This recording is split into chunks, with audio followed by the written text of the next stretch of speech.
Facebook ইউটিউবে দেখতে পারবেন বিশেষ সোশ্যাল ওয়ার্কার স্বপ্না ভাদুরী। তিনি তার প্রতিবাদী কণ্ঠ বলে পরিচিত, সেরকমই এক প্রতিবাদী কণ্ঠ সামনে আমরা কোশ্চেন রাখছি যে 27-10 তারিখে যেখানে একই মঞ্চে মিঠুন চক্রবর্তী ছিলেন দেশের স্বরাষ্ট্রমন্ত্রী, সেই মঞ্চে দাঁড়িয়ে বাংলার এবং এই চলচ্চিত্র জগতে মিঠুন চক্রবর্তী, যিনি সবার প্রিয় বলে পরিচিত, তিনি এক সাম্প্রদায়িক ভাষা বলেছেন, যেটা বলেছে একজন সাম্প্রতিক কালে তিনি, যেটা আমরা দেখেছিলাম হুমায়ুন কবির বলেছিল যে আমরা 70%, তোমরা 30%। সেখানে মিঠুন চক্রবর্তী তার বলেছিলেন যে বিশেষ সম্প্রদায়কে উল্লেখ করে তিনি জানিয়েছিলেন যে তিনি অন্য জায়গায়, অর্থাৎ সেই সম্প্রদায়কে উল্লেখ করে তিনি মন্তব্য করেছেন। সেটা যেমন প্রতিরক্ষা মন্ত্রীর একই মঞ্চে করাটা ঠিক হয়নি, সেই প্রতিবাদী কণ্ঠের মুখ থেকে জেনে নিচ্ছি ঠিক কি বলবেন। আপনি যে কথা আমাকে বললেন এই কথাটার উত্তর আমি দিতে একদম রাজি, সঠিক উত্তর দেব, কারণ সোজা ভাষায় মানে একদম বলতে আমি পছন্দ করি। মিঠুন চক্রবর্তী তিনি একজন চলচ্চিত্র জগতের অত্যন্ত বড় একজন অভিনেতা, যাকে সারা পৃথিবী চেনে। ওনাকে আমরা অভিনেতা হিসেবে ওনাকে চিনতাম, বাট উনি যখন থেকে এই ভারতীয় জনতা পার্টিতে গিয়ে উনি যখন ওই ওয়াশিং মেশিনে ক্লিন হয়ে নানান রকম ভাবে উনি এই বাংলাতে এসে মানে কিছু উস্কানিমূলক কথা বলেন বক্তব্যের মাধ্যমে, এই কথাকে কখনো বাঙালি হিসেবে আমরা মেনে নিতে পারবো না। কারণ বাংলার এমন একটা কালচার না যে বাংলার থেকে প্রত্যেকটা রাজ্যকে শিক্ষা দেওয়া হয় যে কিভাবে মানুষ থাকে, কিভাবে মানুষকে ভালোবাসতে হয়, কিভাবে সমাজে চলতে হয়, কিভাবে সমাজকে শান্তিপ্রিয়ভাবে রাখতে হয়। তো 27-10-2024 যদি আমার ভুল না হয়, তো এই ডেটে কলকাতার মাটিতে দাঁড়িয়ে, বাংলার মাটিতে দাঁড়িয়ে, যে মাটিতে হিন্দু মুসলিম সকলে একতা ঐকতা আমরা সুন্দর একটা সম্প্রীতির মধ্যে আমরা বসবাস করছি প্রথম থেকেই, সেই মাটিতে এসে মিঠুন চক্রবর্তী যখন বলছে যে তোমাদের জমিতে তোমাদেরকেই আমরা পুঁতে দেবো, মানে আমি পুঁতে দেবো, এটা মিঠুন চক্রবর্তী বলেছে। আর আমি সত্যি কথা বলতে, সঠিক কথা বলতে আমি একদম দ্বিধাবোধ আমি মনে করি না, মুসলিম সম্প্রদায়কে বলেছে। কিন্তু এই কথাটা কেন বলেছে সেই ব্যাপারটাও আমি উত্তর আপনাকে দেবো, আপনি যদি প্রশ্ন আমাকে করেন। তো আমি একটা কথাই বলতে চাই মিঠুন চক্রবর্তীকে, যে রাজনীতি করতে হবে, রাজনীতির ময়দানে থেকে রাজনীতি দিয়ে রাজনীতি করতে হবে। মানুষকে ওই মেরে ফেলার হুমকি, পুঁতে দেওয়ার হুমকি, এটা ওটা আমার মনে হয় এটা কোনো রকম একজন শুভবুদ্ধির সম্পূর্ণ মানুষ, একজন এডুকেটেড, একজন শিক্ষিত সমাজের মানুষ এই কথা কখনো বলতে পারে না। মিঠুন চক্রবর্তীকে আমি আর একটা কথা বলতে চাই, উনি যদি মনে করে থাকেন যে ওখানে স্বরাষ্ট্রমন্ত্রী ছিলেন এবং আরো আমাদের বাংলা যেসব গদ্দারগুলো রয়েছে যারা বাংলায় থেকে বাংলায় মানে শত্রুতা করছে, বাংলাতে থেকে গুজরাটিদের হাতে হাত মিলিয়ে, বিশেষ করে দুই চাচার সঙ্গে, মোদী চাচা, অমিত চাচা, এটা প্রত্যেকে যেন আমি প্রত্যেক ভিডিওতে বলে আমি বলবো। তো আমার মনে হয় মিঠুন চক্রবর্তী সেটা প্রথমে উনি ভুল করছে। আমরা প্রত্যেকেই জানি যে বিজেপি একটা বড় একটা মানে কিন্তু হচ্ছে রাজনৈতিক দল, ভারতীয় জনতা পার্টি এখন ক্ষমতায় রয়েছে কেন্দ্রতে। কিন্তু সেই সঙ্গে আমি শুধু বলবো না, আমরা জানি প্রত্যেকেই যে বিজেপি হচ্ছে একটা সাম্প্রদায়িক পার্টি। আজকে স্বরাষ্ট্রমন্ত্রী উপস্থিত থাকার সময় উপস্থিত ছিলেন, সেইখানে কি করে মিঠুন চক্রবর্তী বলে যে একটা সম্প্রদায়কে যে তাদের জমিতে তাদেরকে পুঁতে দেব, এই ক্ষমতা মিঠুন চক্রবর্তীকে কে দিয়েছে? আমি মনে করি যে ভারতের যে রুলস অফ ল আছে, আমাদের যে আইনের বিধান আছে, আমাদের যে সংবিধান আছে, একজন মন্ত্রীর জন্য, একজন নেতার জন্য, একজন নেত্রীর জন্য যেটা আইন, ঠিক একজন গরিব মানুষ তার জন্য ঠিক সেম একই আইন, একজন রাস্তার ভিখারির জন্য এক আইন। তাহলে মিঠুন চক্রবর্তী যে কথা যখন বলেছে, তখন আমরা কিন্তু দেখেছি ক্যামেরার মাধ্যমে যে আমাদের গৃহমন্ত্রী মাননীয় অমিত শাহজি একটা মুস্কি হাসি দিয়েছে। ওই মুস্কি হাসির মধ্যে উনি এটাই জানাতে চেয়েছে যে দেখো बंगाली लोग, तुम्हारा बंगाल का मिट्टी में आके हम तो बैठाए, और तुम्हारा बंगाल का लड़का मिठुन दादा देखो तुम्हारा मिट्टी में आके कैसा हुमकी दे रहा है। कोई बात नहीं है मिठुन दादा, आगे बढ़ो, आगे चलो, हम लोग तो है। এটাও আমরা দেখেছি যে ভারতীয় জনতা পার্টির কিছু নেতা আছে যারা পলিটিক্যালি সম্বন্ধে কিছুই জানে না, নবিজ। তারা কি বলেছে যে মিঠুন চক্রবর্তী যেটা বলেছে সেটা সঠিক বলেছে, মিঠুন চক্রবর্তীর পাশে আমরা আছি। আমি বাংলার প্রত্যেকটা মানুষের কাছে আমি একটাই অনুরোধ করব, আমি একজন বাঙালি হয়ে, বাংলা মায়ের সন্তান হয়ে, বাঙালি জাতি হয়ে, যে এইটা শুধু আমাদের মানে মাটিতে এসে যে কথা বলেছে সেটা যদি মনে করে যে এটা মুসলিম সম্প্রদায়কে মানে হুমকি দিয়েছে, অপমান করেছে, দ্যাট ইজ রং।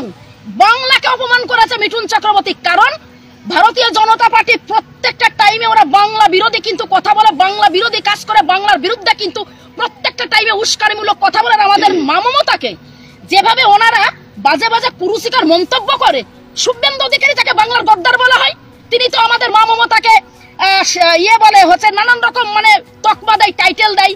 হ্যাঁ, খালেদা বেগম, তারপর হচ্ছে বস্তির হচ্ছে রানী, বস্তির মেয়ে, এই যে কথাগুলো বলে আমাদের ইগোতে লাগে, আমাদের কষ্ট লাগে, কারণ তিনি আমাদের বাংলার মেয়ে।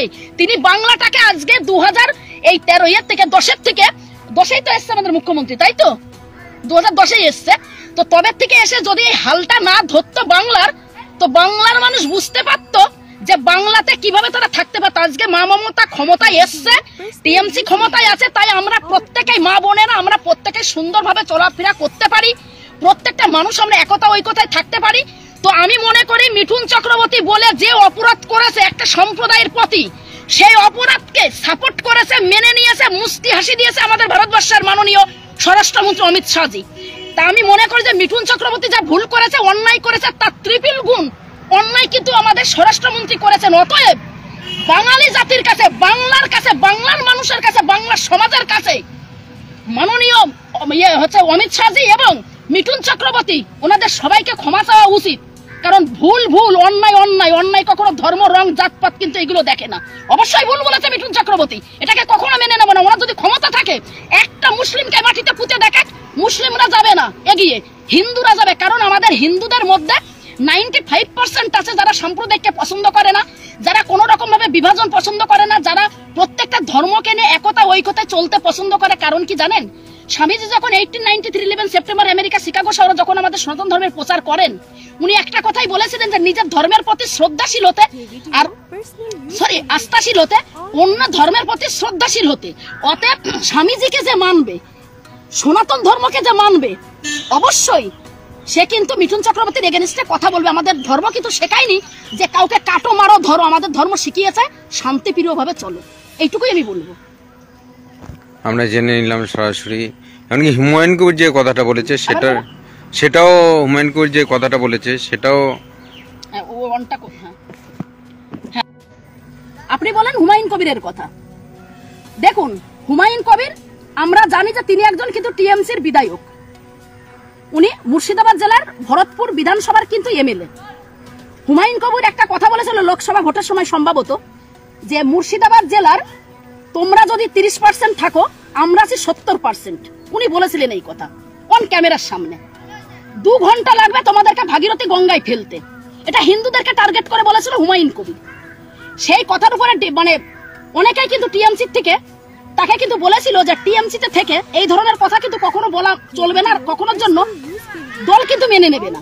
কারণ আমাদের মা মমতার একটাই আদর্শ, একটাই শিক্ষা, একটাই ওনার কালচার যে প্রত্যেকটা ধর্মকে সম্মান করো, প্রত্যেকটা মানুষকে সম্মান করো, কখনো কাউকে এমন কথা বলবে না তার ইগোতে লাগুক, সে দুঃখ পাক, কষ্ট পাক। তাকে কিন্তু মামাটি মানুষের তরফ থেকে তাকে যথেষ্ট তাকে কিন্তু বলা হয়েছিল যে এই ধরনের কথা যেন না বলে। আপোষ করেনি কিন্তু মামাটি মানুষের সরকার। কিন্তু আমি বলতে চাই হুমায়ুন কবির যে কথাটা বলেছে, অবশ্যই এটা সবথেকে বড় অপরাধ। উনি একজন বিধায়ক হতে পারে, উনি এমএলএ, উনাকে মানুষ, প্রচুর মানুষ ওনাকে ভোট দিয়ে ইলেক্ট করেছে, কিন্তু ওনার ক্ষমতা হয় কি করে যে উনি বলছে যে 30% তোমরা আছো, মানে হিন্দুদেরকে বলেছে তোমাদের ভাগীরথী গঙ্গায় এক একটা করে ফেলবো 2 ঘন্টার মধ্যে। মানে কোন একটা মসজিদকে নিয়ে কেন্দ্র করে বলেছিল যে মসজিদ যদি তোমরা ভাঙো তাহলে পরে তোমাদেরকেও আমরা কিন্তু ভাগীরথী গঙ্গায় এক একটা করে ফেলবো, যেহেতু তোমরা 30% আর আমরা আছি 70%। আমি 24 আওয়ার্স টিভির মাধ্যমে একটা কথাই বলতে চাই আপনার চ্যানেলের মাধ্যমে, যে হুমায়ুন কবির যে কথা বলেছে এটা সবথেকে বাজে ভাষা, উস্কানিমূলক বক্তব্য, সাম্প্রদায়িক বক্তব্য, ডোমেস্টিক ভাইলেন্স সৃষ্টি করা বক্তব্য। এই কথা ওনার মুখে শোভা পায় না, কারণ উনি একজন এমএলএ। একই সঙ্গে মিঠুনের অবশ্যই ওনার কথার উপরে কিন্তু মিঠুন চক্রবর্তীকে বলেছে। কিন্তু একটা কথা আপনি বলুন, কোথায় মিঠুন চক্রবর্তী, কোথায় হুমায়ুন কবির? মিঠুন চক্রবর্তীকে সারা পৃথিবী চেনে, হুমায়ুন কবিরকে ওনার শুধু ওনার বিধানসভার লোক চেনে, আর হয়তো কিছু লোক চেনে বাংলার। কিন্তু মিঠুন চক্রবর্তী যে কথা বলেছে ওনার কথার মানে পরিপ্রেক্ষিতে আমার মনে হয় সেটা আরো ভুল। আমি কিন্তু এই কথাতে যাচ্ছি না যে উনি বলেছে বলে এনাকে বলতে হবে, বা উনি বলেছে বলে এনাকে বলতে হবে না, আমি এটা বলতে চাইছি না। প্রোটেস্ট অনেক রকম ভাবে করা যায়। তো আমি মনে করি যে মিঠুন চক্রবর্তী এবং হুমায়ুন কবির দুজনকেই বাংলার মানুষের কাছে ক্যামেরার সামনে ক্ষমা চাওয়া উচিত যে যেটা ওনারা বলেছে এটা ভুল। কারণ কে ক্ষমতা দিয়েছে ওনাদেরকে?